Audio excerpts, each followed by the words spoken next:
서브 이슈입니다. 경기 침체인데 왜 실업률은 사상 최저치일까?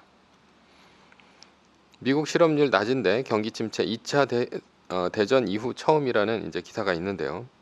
미국은 지금 GDP는 경기 침체를 가리키고 있는데 실업률은 사상 최저치입니다. 고용이 풍부한 경기 후퇴라는 얘기인데요. 왜 이런 일이 벌어졌을까라는 것이죠. 첫 번째는 리쇼어링입니다. 미 제조업의 탈중국 리쇼어링 앞으로도 계속될 듯이라는 이제 기사가 있습니다. 미국으로 공장이 돌아오는 리쇼어링 현상이 지속되고 있다는 얘기입니다. 중국이 코로나19로 인해 도시 봉쇄를 하자 물류가 막히고 공급 측 인플레이션이 발생하였습니다. 기업들은 중국보다 차라리 소비를 하는 미국으로 공장을 옮겨 생산하자는 수요가 늘었고요. 그래서 미국의 리쇼어링이 늘고 있습니다. 코로나19 때문에 벌어진 일시적인 현상이라고 보지만 미국은 구조적으로 리쇼어링을 추세적으로 이어가고 있습니다. 이번에 통과된 반도체 지원법과 전기차 지원법 때문인데요. 반도체 공장 그리고 전기차 및 배터리 공장을 미국에 만들어야 천문학적인 자금을 지원받을 수 있도록 만든 것이죠. 이것은 중국을 견제한 조치로 첨단 기업을 미국에 지어야 하는 유인을 만들었습니다. 따라서 미국의 앞으로도 일자리는 더 늘어날 것으로 보입니다.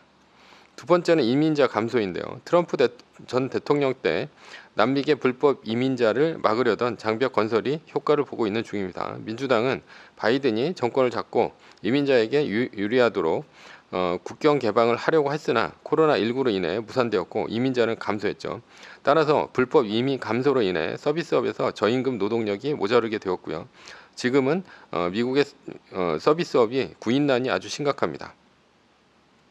세 번째는 은퇴자 증가인데요. 인구의 많은 부분을 차지하던 베이비붐 세대와 X세대가 차례차례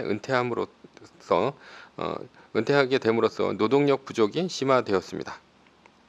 전망입니다. 첫 번째는 금리는 지속적으로 오를 것입니다. 이러한 요인으로 실업률은 사상 최저치입니다.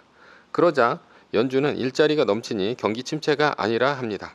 연준은 기초 체력이 강한 미국이라 하면서 금리를 올리려고 하고 있습니다. 그러나 GDP는 분명히 가라앉고 있죠. 결국 단기적으로 인플레이션을 막기 위한 연준의 금리 인상으로 인해 주가의 변동성은 커질 수 있습니다. 두 번째는 스마트 공장인데요. 미국의 리쇼어링은 미국이 중국을 견제함으로써 일어난 미중 전쟁의 결과입니다. 따라서 공장이 미국에 더 지어지는 것은 당연하고요.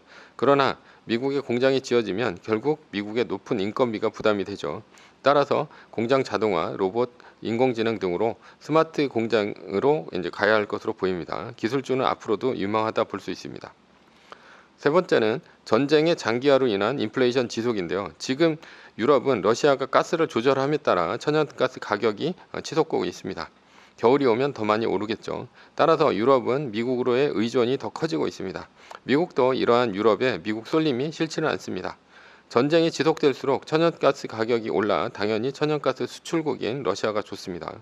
미국도 유럽이 군사적으로 에너지적으로 미국에 더 의지할 수밖에 없고요. 따라서 러시아 우크라이나 전쟁이 쉽게 끝날 것 같지는 않습니다.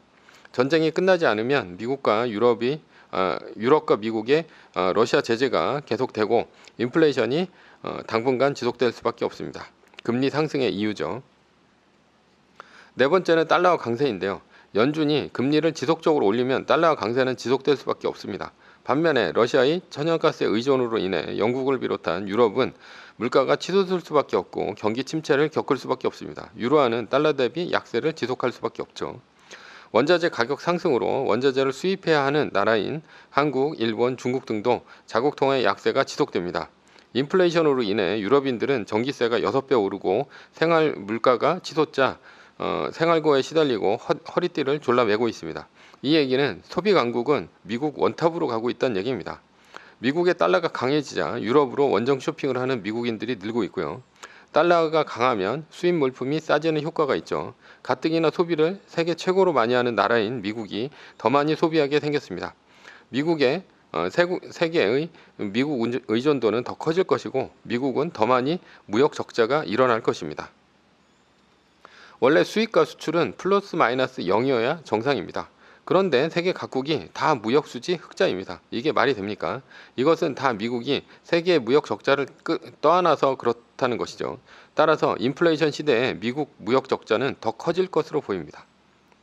그러니 앞으로 미국은 무역 적자를 핑계로 세계에 미국의 요구를 강하게 할 것입니다. 예를 들면 수입품에 관세를 매기거나 수입 불가 등의 조치를 미국의 적대국과 적대국에 동조하는 나라에 쓸 것입니다. 즉 라이벌 중국에 압박을 가할 것이고요. 이미 미국은 꼭 필요한 생필품에는 관세를 매기고요. 전략 물품인 반도체, 전기차 등에는 수입 불가 조치를 하고 있습니다. 결론입니다. 미국의 달러화는 더 강해질 것이고요. 미국의 기업들은 세계에서 유일하게 강한 미국 소비 때문에 성장에 유리합니다. 따라서 안정적인 미국 기업에 투자해야 합니다. 한국과 중국에 투자하는 것보다 더블로 부자가 될 것입니다.